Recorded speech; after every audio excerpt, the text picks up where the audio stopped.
பச்சளையும் நமக்கு தேவை கிடையாது. இது வந்து வர்ம புள்ளி மூலமாக சரிப்படுத்தக்கூடிய மருந்து. இது வந்து எப்படின்னா உள்ளங்கை சித்த குழின்னு சொல்லுவாங்க. இந்த எப்படின்னா வர்மத்துக்கு உள்ள பேர். இது வந்து எப்படின்னா ஆதி காலத்துக்கும் முன்னாடி பயன்படுத்தப்பட்ட ஒரு அற்புதமான சித்த குழின்னு சொல்லுவாங்க. இது எப்படி பயன்படுத்தணும்னு பார்த்தீங்கன்னா, அதுக்கு முன்னாடி நம்ம கனகமாரியப்பன் சேனலை சப்ஸ்கிரைப் பண்ணாதவங்க சப்ஸ்கிரைப் பண்ணுங்கள், ஷேர் பண்ணுங்கள். வாங்க இப்போ நம்ம வீடியோக்குள்ளே போகலாம்.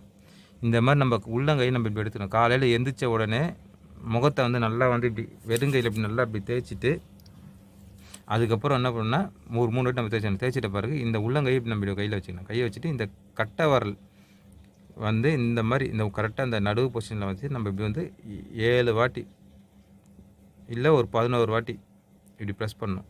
ப்ரெஸ் பண்ணும்போது நீங்கள் ப்ரெஸ் பண்ணும்போதே உங்களுக்கு உள்ளங்கையில் வந்து ஒரு நரம்பு வந்து அழுத்தம் வந்து உங்களுக்கு தெரியும்.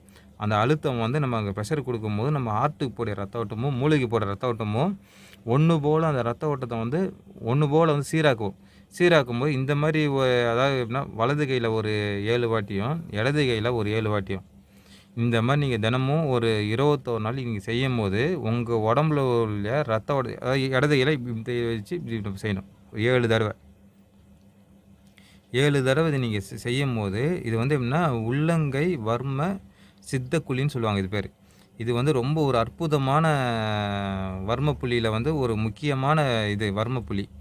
இந்த மாதிரி நீங்கள் ப்ரெஸ் பண்ணி அழுத்தம் கொடுக்கும்போது நம்ம மூளைக்கு போகிற ரத்த ஓட்டம் வந்து ஒன்று போல் சீராகும். அதேமாரி இப்போ நிறைய பேருக்கு பக்கவாதம் அதுமாரி வருது. மூளைக்கு போகிற ரத்த ஓட்டம் வந்து குறையும் போது இது வந்து நீங்கள் செய்யும்போது 21 நாள் நீங்கள் செய்யும்போது நம்ம 21 நாள் இல்லை நம்ம வந்து எப்படி சொல்ல ஒரு 40 நாள் ஒரு மண்டலம் நம்ம செய்யும்போது நம்மளோட ரத்த ஓட்ட வேகம் வந்து அதிகரிக்கும் போது நம்மளுக்கு வந்து எந்தவித நோய்களும் நம்ம உடம்புல வந்து எதிர்ப்பு சக்தியை வந்து தூண்டும் போது நம்ம ரத்த ஓட்டம் முழுமையாக வந்து நம்ம உடம்புல வந்து எல்லா பாகங்களுக்கும் ரத்த ஓட்டம் வந்து சீராக வந்து இயங்க ஆரம்பிச்சிடும்.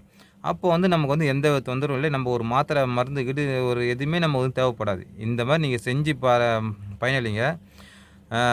சீக்கிரமாக வந்து நம்ம உடம்புல உள்ள எல்லா வித பிரச்சனைகளுக்கும் ஒரே விதமான தீர்வு. இது வந்து உள்ளங்கை சித்த வர்மக்குழின்னு சொல்லுவாங்க. சரிங்களா? வணக்கம்.